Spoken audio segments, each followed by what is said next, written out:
ದೆಹಲಿಯಲ್ಲಿ ನಿನ್ನೆಯಿಂದ ಬ್ರಿಕ್ಸ್ ವಿದೇಶಾಂಗ ಸಚಿವರುಗಳ 2 ದಿನಗಳ ಸಭೆ ಆರಂಭವಾಗಿದೆ. ವಿದೇಶಾಂಗ ವ್ಯವಹಾರಗಳ ಸಚಿವ ಡಾಕ್ಟರ್ ಎಸ್ ಜಯಶಂಕರ್ ಅವರು ಈ ಸಭೆಯ ಅಧ್ಯಕ್ಷತೆ ವಹಿಸಿದ್ದಾರೆ. ಪ್ರಧಾನಿ ನರೇಂದ್ರ ಮೋದಿ ಅವರು ನಿನ್ನೆ ರಷ್ಯಾದ ವಿದೇಶಾಂಗ ಸಚಿವ ಸೆರ್ಗೈ ಲಾವ್ರೋವ್, ಇರಾನ್ನ ಅಬ್ಬಾಸ್ ಅರಗ್ಚಿ, ದಕ್ಷಿಣ ಆಫ್ರಿಕಾದ ರೊನಾಲ್ಡ್ ಲಮೋಲಾ ಮತ್ತು ಬ್ರೆಜಿಲ್ನ ಮೌರೋ ಮಿಯರಾ ಸೇರಿದಂತೆ ವಿವಿಧ ದೇಶಗಳ ವಿದೇಶಾಂಗ ಸಚಿವರನ್ನು ಭೇಟಿಯಾಗಿ ಮಾತುಕತೆ ನಡೆಸಿದರು. ಈ ಸಂದರ್ಭದಲ್ಲಿ ಪ್ರಧಾನಿಯವರು ಭಾರತದ ಅಧ್ಯಕ್ಷತೆಯಲ್ಲಿ ಈ ಬಾರಿ ಬ್ರಿಕ್ಸ್ ವಿದೇಶಾಂಗ ಸಚಿವರ ಸಭೆ ಆಯೋಜನೆಗೊಂಡಿದೆ.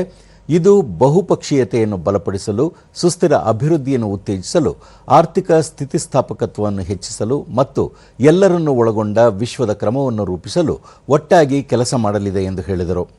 ಜಾಗತಿಕ ದಕ್ಷಿಣದ ಆಕಾಂಕ್ಷೆಗಳಿಗೆ ಧ್ವನಿ ನೀಡಲು ಬ್ರಿಕ್ಸ್ ಒಂದು ಪ್ರಮುಖ ವೇದಿಕೆಯಾಗಿ ಹೊರಹೊಮ್ಮಿದೆ ಮತ್ತು ಉದಯೋನ್ಮುಖ ಆರ್ಥಿಕತೆಗಳ ನಡುವೆ ಸಹಕಾರ ಮುಂದುವರಿಸಲು ಮಾರ್ಗವಾಗಿದೆ ಎಂದು ಈ ವೇಳೆ ಪ್ರಧಾನಿಯವರು ತಿಳಿಸಿದರು.